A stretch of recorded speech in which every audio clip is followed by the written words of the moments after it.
different things. And now these words, I know some of you were looking at them and some of you were struggling with them. So does anybody know what all three of them mean? Pessimist, realist, optimist. I know optimism means. Montel, let's have you say it to the kids. Okay, so a pessimist. You guys don't gotta look at me, but you can just listen. A pessimist is a person that they never thinks about the positive. They never think about. They can't find the good in the situation. If you got a cup that's half, and a pessimist will think that the cup is half empty. But a person that's an optimist that looks at the positivity or finds the good in something, they look at the cup as being half full.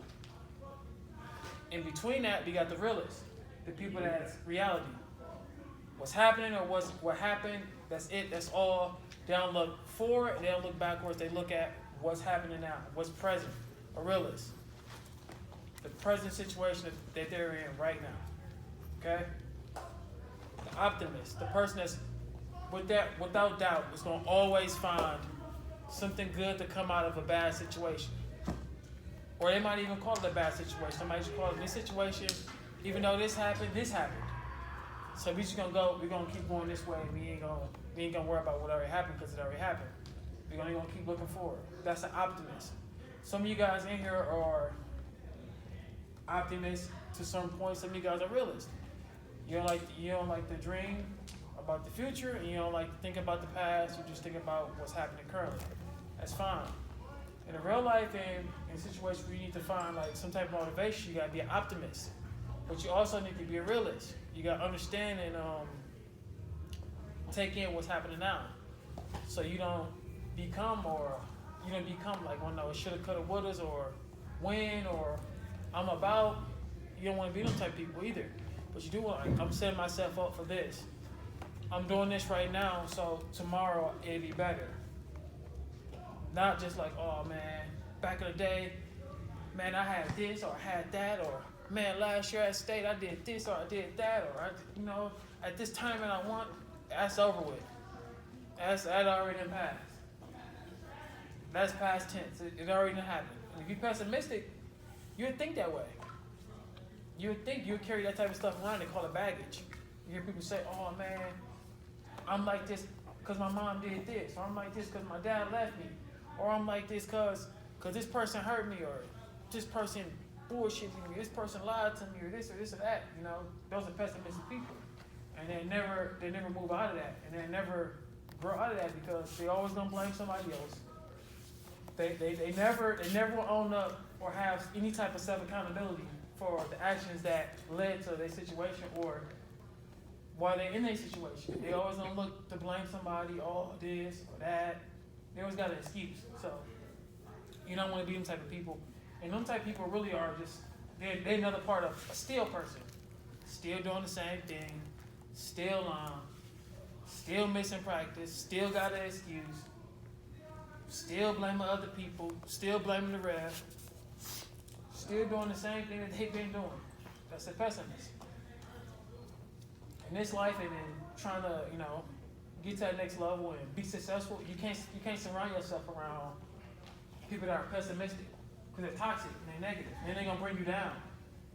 Sometimes that could be your own family. It could be your best friends. Yes. It could be your girlfriend. Yes. It could be your boyfriend. I like what he said, the next level. Generally, life for sports or anything, you're trying to get to the next level. And like he said, if you're ever holding baggage, you're never getting there, man. We're all trying to get to the next level, right? Right now we're coaches. We're doing whatever the heck we're doing. We're trying to get. We don't know what the next level is, but we do know we're holding baggage and living that way. We ain't getting there. You carrying all that stuff around with you. You never get there because for one, your judgment's gonna be clouded, your mind is gonna be clouded, and you're not gonna be able to focus and really truly dedicate yourself to whatever it is you're trying to achieve. So that right there, them three things are real. But it's also three things that I learned from just coming from the community I come from and coming from the same community you guys come from and some of the same circumstances you guys have seen them time and time again, the same story, the same situation, the same stats or statistics keep popping up. Hey Montel, what's that phrase you Same used blocks. to use? They think about all the wrong things? You think about all the wrong things. And if you speak Spanish, habla español, usted el equipo de la cosa es incorrecta. You worry about all the wrong things. I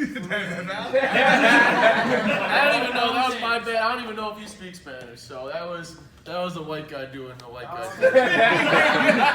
I'm trying to get better. Hey, I'm not perfect either, but this session is going well. Like, feel free to ask questions and interject at times if you got something to say.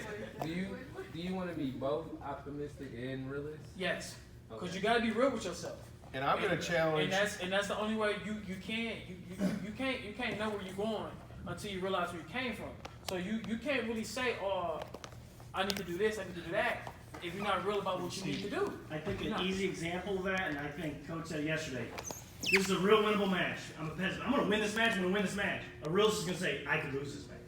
Yeah. But I'm going to prepare. And that Yes. switches a I'm lot going of to your brain. prepare myself. Yes. You got all these people around. We're wrestling in the moment as a realist, but we're going to be positive. Like, man, we're fucking bringing it, and we're going to win because we put the work in. And I'm going to challenge you all to even get to a next level, like I put over here, is a dreamer. Because I researched a lot, and at different times in my life, I've been all of these things. I try to be an optimist, but that's hard. It's hard. I'm not the guy who wakes up every day happy, like the energy guy. Like that's Coach Corey. Like he's gonna come in and bring the heat, the energy. He's gonna jack the place up. That's why, like I love coaching with him because he's really good at that. Like sometimes I gotta fight myself away from being a pessimist, looking at the bad stuff. So I normally would consider myself a realist. Then I looked up all like my heroes, role models, and just people I look up to. People like Montel, people like our other coaches. And I found out that realists don't accomplish shit. Because the more, like, if you're a realist, you're going to be like, maybe, it's not my time to make state this time. Or maybe, I'm not going to do this or that. You got to take it to the next step, and you got to dream way bigger than you've ever dreamed before. Because there's going to be some kids this weekend that go to state that never even thought about it before. I looked at the brackets. Everybody is in. Realistically, I looked at 3 to 6 kids making it out. Dreaming me, we're bringing 8. I want all 8 to go to the Cole Center. And I believe that you all could go there. So dream bigger than you even think that's possible, because to get and do something great in this world, a lot of people are going to come in your way and say, no, you shouldn't do this. Like when I was trying to start coaching at Tech, when you kids were freshmen, they said, this team's going to suck, all the good wrestlers are gone, why are you wasting your time, Kennelly? These badass kids, woo, woo, woo. The stories came in. And I took a chance on a group of freshmen, and now they're one of the best teams in the state. If we get all 14, and you young kids are picking up on this, Diana's one of the best I've had. Thomas got all the skills in the world, and he's just got to get his other stuff in check. Carl and Jeremy jumping light years ahead. If you guys start to be dreamers and really think like, man, I could win a state title. Go home tonight, visualize yourself. Like, what am I going to do when I make that match to go to state? Am I going to go out? Am I just going to go clap my team like, man, good job, Jars. Thanks for giving me that, man. I really did it. Am I going to go give Corey a hug? Am I going to text Montel like, man, seeing you, I see somebody else. Montel, like he said, grew up in the same neighborhoods. He's one of the best athletes in the world. Like, none of you kids can relate to that J. Cole song, No Role Models. My son will never be able to relate either. And I'm going to make sure I bring in people like that. Truman came in. Somebody who went to this school, has his own business, is a good father. Even he never won a city title in wrestling. He gives our team a lot of money, but it ain't about that. He learned the lessons in wrestling that took him on to his career.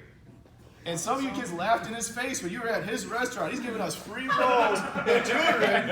And he's like, man, I never won a city title. And y'all laughed. I was at Rufus King the other day. You got the recording. They never won a city